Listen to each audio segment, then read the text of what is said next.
Hi guys, welcome back to Betty vlogs. ഇന്നത്തെ ഈ വ്ളോഗിൽ ഞാൻ ചെറുതായിട്ടൊന്ന് മനസ്സ് തുറന്ന് സംസാരിക്കാം.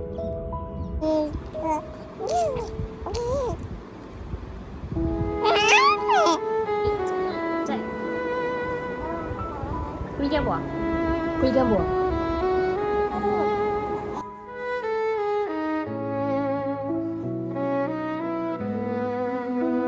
ഇങ്ങനെ ഒരു ഫേസിലേക്ക് കടക്കാൻ ഞാൻ ഒട്ടും റെഡിയല്ലായിരുന്നു. പക്ഷെ അങ്ങനെ ഇരിക്കുമ്പോഴാണ് ആ രണ്ട് വര തെളിയുന്നത്.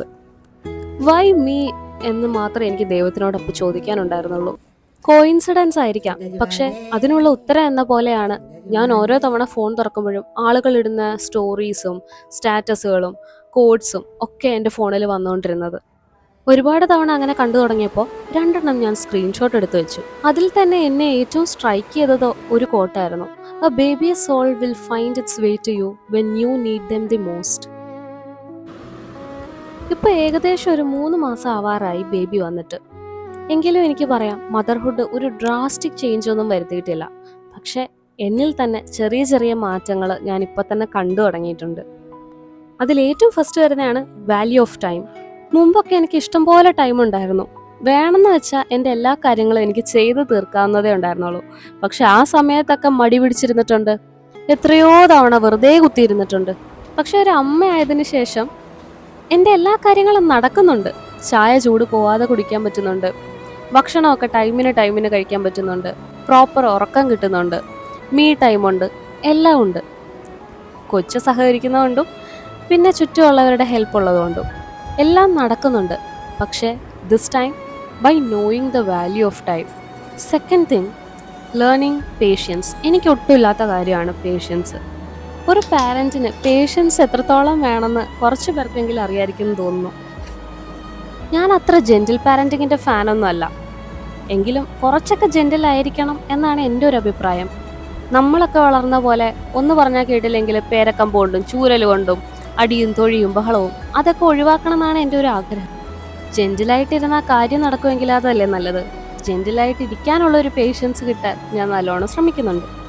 അടുത്തൊരു വലിയ ചേഞ്ചാണ് മൈ ഡെഫിനിഷൻ ഫോർ പ്രൊഡക്ടിവിറ്റി. നമ്മൾ യൂട്യൂബ് തുറന്നാലൊക്കെ കാണാം 4 AM productive routine, how to be productive, how to be more productive. അപ്പോൾ ഓരോരുത്തരുടെ ലൈഫ് സ്റ്റൈൽ അനുസരിച്ച് ഈ പ്രൊഡക്ടിവിറ്റിയിൽ ഡിഫറൻസ് വന്നുകൊണ്ടിരിക്കും. എൻ്റെ ഇപ്പോഴത്തെ ഒരു കണ്ടീഷനിൽ എൻ്റെയും സായുവിൻ്റെയും കാര്യങ്ങളൊക്കെ ചെയ്തു തീർക്കാൻ പറ്റുന്നത്, എനിക്ക് എൻ്റെ മീ ടൈം കിട്ടുന്നത്, എൻ്റെ കാര്യങ്ങളൊക്കെ ചെയ്യാൻ പറ്റുന്നത് ഒക്കെ ഈ പ്രൊഡക്ടിവിറ്റിയിൽ വരും. ഇന്നിപ്പോൾ ഈ വീഡിയോ എഡിറ്റ് ചെയ്യുന്നതും ഇടുന്നതും ഒക്കെ ഞാൻ പ്രൊഡക്ടിവിറ്റിയിൽ കൂട്ടും. എന്നാൽ നേരത്തെ സമയമൊക്കെ ഉണ്ടായിരുന്ന ഒരു കാലത്ത് ഇതൊന്നും എന്നെ കൊണ്ട് പറ്റിയിരുന്നില്ല. ഇന്ന് ഞാൻ അടിപൊളിയായിട്ട് 2 പേരുടെ കാര്യങ്ങളാണ് നോക്കുന്നത്. പണ്ട് എൻ്റെ പോലും ഞാൻ മര്യാദയ്ക്ക് നോക്കൂലായിരുന്നു. ഇനി എനിക്ക് വന്ന വലിയൊരു ചേഞ്ചിനെ പറ്റി ഞാൻ പറയാം. മുമ്പൊക്കെ ചെറിയ ചെറിയ വിഷമം വരുമ്പോഴും ആഗ്രഹിച്ചൊന്നും നടക്കാതെ വരുമ്പോൾ, ഒന്നും ശരിയാവാതെ വരുമ്പോൾ എനിക്ക് ഒന്ന് മരിച്ചാൽ മതിയെന്ന് തോന്നും. ജീവിച്ചിരിക്കുന്നതുകൊണ്ടല്ലേ ഇതൊക്കെ സഹിക്കേണ്ടി വരുന്നത്. ചത്താൽ മതി, ഫ്രീ ആവും, അങ്ങനത്തെ തോട്ട്സാണ് വന്നുകൊണ്ടിരുന്നത്. പക്ഷെ ഇപ്പോൾ അങ്ങനെ ഒരു തോട്ട് ഉത്ഭവിക്കുന്നിടത്ത് തന്നെ അതങ്ങ് ഇല്ലാണ്ടാവുകയാണ്. കാരണം എനിക്കെൻ്റെ കുഞ്ഞിൻ്റെ മുഖമാണ് ഓർമ്മ വരുന്നത്. ഞാനില്ലെങ്കിൽ എനിക്കെന്തെങ്കിലും പറ്റിയാൽ കൊച്ചിനെ ആര് നോക്കും, എന്ത് ചെയ്യും, അങ്ങനത്തെ ഫീല് കാരണം അങ്ങനെ ഒരു തോട്ട് തന്നെ ഇപ്പോൾ ഉണ്ടാവുന്നില്ല. അപ്പോൾ ഒരു കുഞ്ഞുണ്ടായപ്പോഴേക്കും എന്നെ അത് ഞാൻ ലൈഫ് നോക്കി കാണുന്ന രീതിയും ഫ്യൂച്ചറിനെ നോക്കുന്നതും ഒക്കെ ഒരു മാറ്റം വരുത്തി എന്നാണ് എനിക്ക് തോന്നുന്നത്.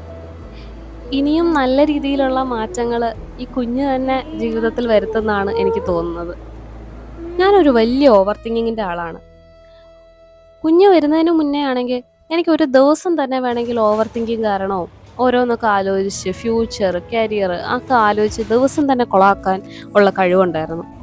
പക്ഷെ ഇപ്പോൾ ബേബി ആയതിനു ശേഷം കുഞ്ഞിൻ്റെ കൂടെയുള്ള ഓരോ നിമിഷവും എൻജോയ് ചെയ്യുമ്പോൾ അതൊക്കെ പല വിഷമങ്ങളും ആങ്സൈറ്റികളും ഒക്കെ മറന്ന് ഒരു റിലീഫ് കിട്ടാറുണ്ട്.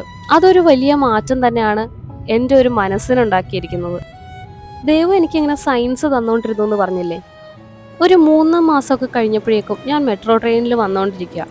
അപ്പം ഞാനിങ്ങനെ ആലോചിച്ചു, എനിക്ക് ബേബി ഗേൾ തന്നെ വേണേ എന്നൊക്കെ വിചാരിച്ചിരിക്കുമ്പോൾ ഒരു സ്റ്റോറി, എൻ്റെ ഒരു ഫ്രണ്ടിൻ്റെ സ്റ്റോറിയാണ്, അത് ഞാൻ സ്ക്രീൻഷോട്ട് കൊടുക്കാം. ഈ സ്റ്റോറിയെ ഞാൻ ഇൻ്റർപ്രറ്റ് ചെയ്തത് ഇങ്ങനെയാണ്. എനിക്കിതൊരു ബേബി ഗേൾ, ഒരു ഏഞ്ചൽ അങ്ങനെയാണ് എനിക്ക് തോന്നിയത്. അത് കഴിഞ്ഞ് ആർക്കോ കുട്ടിയുണ്ടായ വീഡിയോന്റെ അടിയിൽ കമന്റ് ആണ് ഞാൻ ആദ്യം വായിക്കുന്നത്. ഇതായിരുന്നു ആ കമന്റ്. ഇതൊക്കെ കണ്ടപ്പോൾ തന്നെ എൻ്റെ വയറ്റിലൊരു അനക്കം. ചിലപ്പോൾ ഇതൊക്കെ കോയിൻസിഡൻസ് ആയിരിക്കാം. എന്നാലും തുടക്കത്തിൽ പറഞ്ഞ പോലെ നമുക്ക് ഏറ്റവും ആവശ്യമുള്ളപ്പോഴാണ് ആ ബേബിയുടെ ഒരു സോള് നമ്മളിലേക്ക് വന്നു ചേരുന്നത്. ആരാ കരയണ? ആരാ കരയണ? ഒരുപാട് പേര് പറഞ്ഞു കേട്ടിരിക്കുന്നത് you will lose yourself when you become a mom. പക്ഷെ എനിക്ക് തോന്നുന്നത് maybe I will become a better version of myself. അപ്പോൾ അത്രയേ ഉള്ളൂ. ഇനി അടുത്ത വ്ളോഗിൽ കാണുന്നവരെ ബൈ.